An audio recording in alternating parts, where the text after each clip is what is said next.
Selamat pagi, siang, sore, ataupun malam. Kami dari kelompok 6 ingin mempresentasikan hasil pengerjaan tugas besar ekonomi teknik, di mana proyek yang kami tinjau adalah proyek apartemen The Peak Pekanbaru. Next. Kelompok anggota 6, saya sendiri, Nadira Fatarani, NIM 141, lalu Alfa Fazikra, NIM 142, Adriana Yoel Antoni, NIM 143, dan Adriana Gabriela, NIM 144. Next. Pokok bahasan yang akan dibahas pada presentasi kali ini terdiri dari poin pertama, latar belakang, berisi latar belakang serta gambaran umum proyek. Poin kedua, data sekunder, berisi data-data awal mengenai proyek. Poin ketiga, cash flow, berisi konversi data dan pembuatan cash flow. Poin keempat, analisis ekonomi teknik dari data proyek. Poin kelima, evaluasi hasil analisis ekonomi teknik dari data proyek. Dan poin keenam, kesimpulan. Next. Poin pertama, latar belakang. Next. Latar belakang pengerjaan tugas besar ini adalah melakukan analisa kelayakan finansial pada proyek apartemen The Peak di Kota Pekanbaru, lalu menentukan apakah investasi pada pembangunan proyek apartemen The Peak dapat dikatakan layak serta menghasilkan keuntungan. Next. Apartemen The Peak Pekanbaru sendiri terletak di Jalan Jenderal Ahmad Yani nomor 81, tepatnya di pusat kota Pekanbaru, dengan total 29 lantai. Proses pembangunan dilaksanakan pada tahun 2019, dan apartemen mulai beroperasi pada tahun 2014. Next. Oke, perkenalkan, nama saya Yoel Antoni Sugianto. Sekarang saya akan menjelaskan mengenai data sekunder. Next. Berdasarkan BI Rate dan Laju Inflasi, didapatkan nilai suku bunga dan inflasi tahun 2011 sampai 2021 adalah seperti pada tabel, dengan rata-ratanya adalah 10,2%. Next.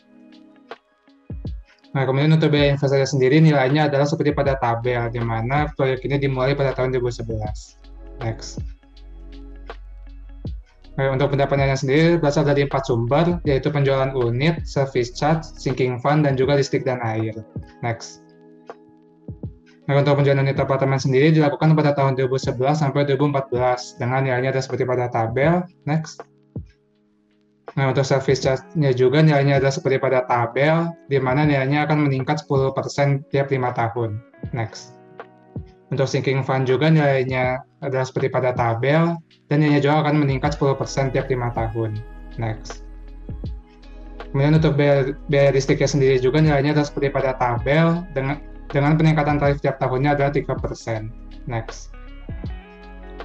Sementara untuk air nilainya adalah seperti pada tabel, di mana tidak ada peningkatan nilai tiap tahunnya. Next. Selanjutnya adalah operasional dan maintenance, di mana operasional ini adalah 42% dari biaya service charge, dan juga maintenance-nya adalah 15% dari biaya service charge, di mana untuk nilai pada tahun 2014 dapat dilihat seperti pada tabel. Next. Kemudian untuk pemulaiannya diambil adalah 50 tahun, karena bangunan ini merupakan bangunan rumah susun yang lebih dari 5 lantai. Next.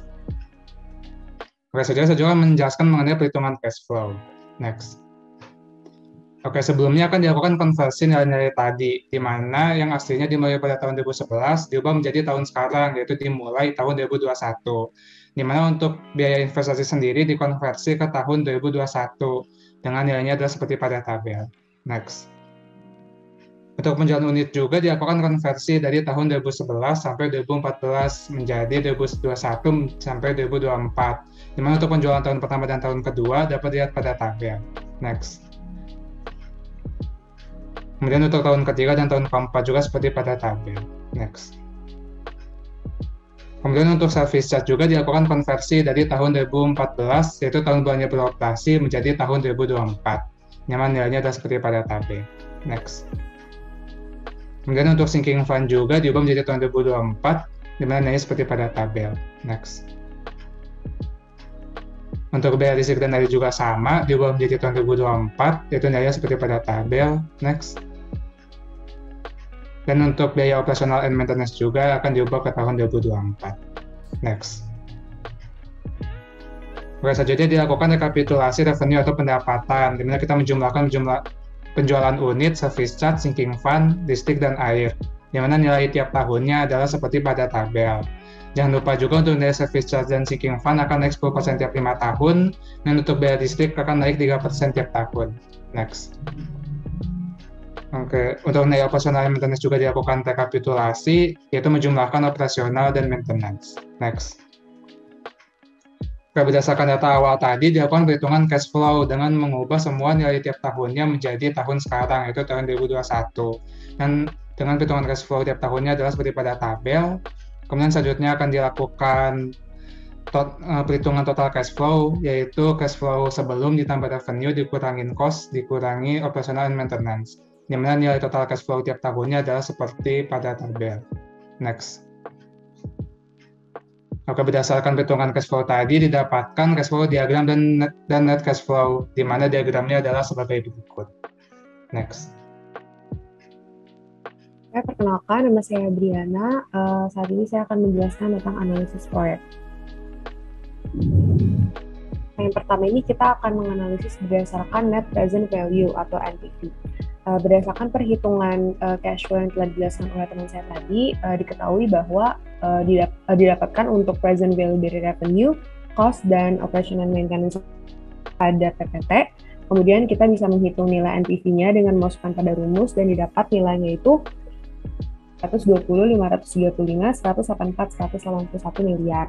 Dengan nilai NPV-nya ini lebih besar daripada 0, maka proyek ini dianggap layak. Next. Untuk analisis selanjutnya ini ada berdasarkan benefit cost ratio atau BCR. Di sini tuh bisa menggunakan dua metode. Yang pertama ada yang conventional BCR dan modified BCR. Kemudian kita tinggal menghitung nilai present worth untuk benefit, cost, disbenefit, operation and maintenance, sama initial investment-nya. Kemudian dimasukkan ke rumus yang tertera pada PPT dan didapat nilai dari conventional BCR itu 2,9 dan untuk modified BCR-nya itu 3,33. Nah, karena kedua nilainya ini lebih besar daripada 1, maka proyek layak. Next. Untuk selanjutnya itu ada analisis internal rate of return atau IRR.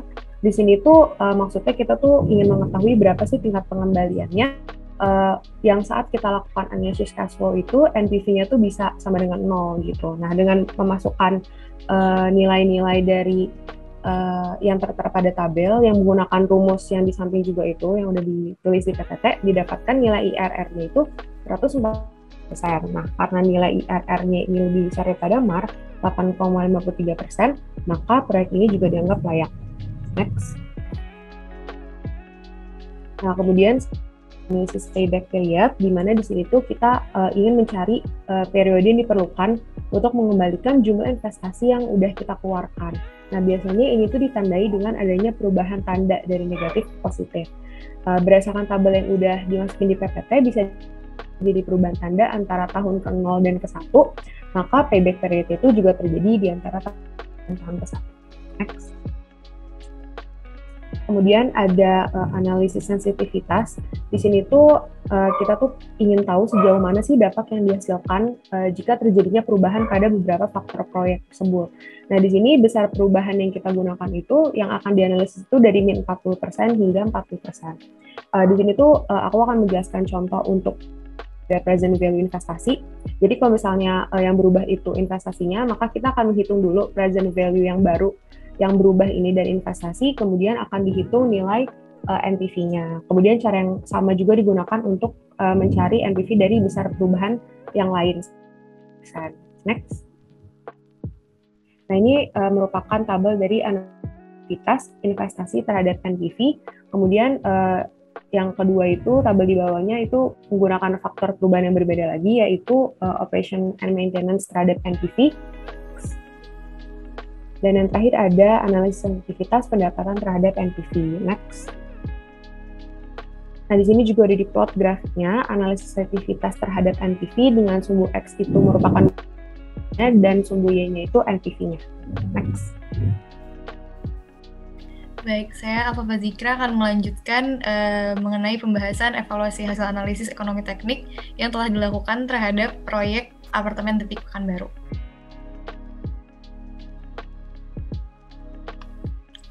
Pada analisis NPV atau Net Present Value, terdapat kriteria seperti tertera pada tabel di layar. Dan untuk proyek ini diperoleh NPV sebesar lebih dari 820 miliar, maka berdasarkan kriteria kelayakan, proyek ini dinilai layak secara finansial karena NPV-nya lebih dari 0 atau positif.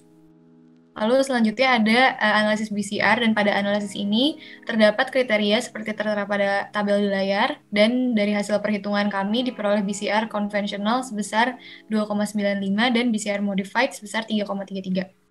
Dan dari kedua nilai ini didapatkan nilai yang lebih dari 1 sehingga proyek layak secara finansial dan dapat menghasilkan keuntungan. Lalu untuk analisis IRR atau Internal Rate of Return, hasil yang diperoleh adalah sebesar 147 atau 147%, dan angka tersebut lebih dari MAR, yaitu sebesar 8,53%, sehingga proyek ini layak serta sangat menguntungkan secara finansial karena IRR-nya lebih dari 100%. Lalu pada analisis payback period, yang dimana payback period itu berarti waktu yang diperlukan untuk mengembalikan jumlah investasi yang dikeluarkan, proyek ini memiliki payback period yang terjadi pada tahun ke-1 sehingga proyek ini dinilai layak karena payback periodnya kurang dari umur layan, yaitu 50 tahun.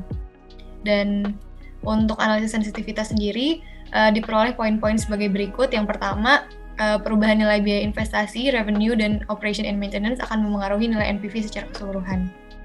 Dan yang kedua, perubahan investasi dan operation and maintenance akan menghasilkan grafik yang landai, dan itu berarti perubahan nilai investasi dan operation and maintenance tidak memiliki pengaruh yang besar terhadap perubahan nilai NPV.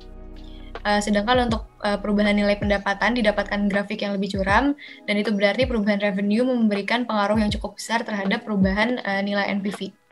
Dan untuk nilai NPV yang didapatkan setelah mengalami perubahan nilai investasi, revenue maupun operation and maintenance sebesar minus 40% hingga 40% itu masih bernilai positif atau di atas 0, dan itu berarti proyek akan tetap layak dijalankan apabila terjadi perubahan terhadap biaya investasi, revenue, ataupun operation and maintenance sebesar minus 40% hingga 40%. Kesimpulan dari pengerjaan tugas besar ini adalah next. Pertama, proyek layak menurut analisis net present value. Kedua, proyek layak menurut analisis benefit cost ratio. Yang ketiga, proyek layak menurut analisis IRR. Keempat, proyek layak berdasarkan payback period. Yang kelima, berdasarkan metode analisis sensitivitas seluruh variabel, baik itu investasi, revenue, dan operation and maintenance, sama-sama mempengaruhi nilai NPV secara keseluruhan. Next. Sekian presentasi dari kelompok kami. Izinkan saya selaku perwakilan dari kelompok 6 untuk berterima kasih kepada Bapak Mei Frinaldi dan Bapak Budi sebagai pengampu kelas ekonomi teknik, serta Kak Hafiz dan Kak Regen sebagai asistensi yang membimbing kami dalam pengerjaan tugas besar ini. Mohon maaf bila ada kesalahan. Wassalamualaikum warahmatullahi wabarakatuh.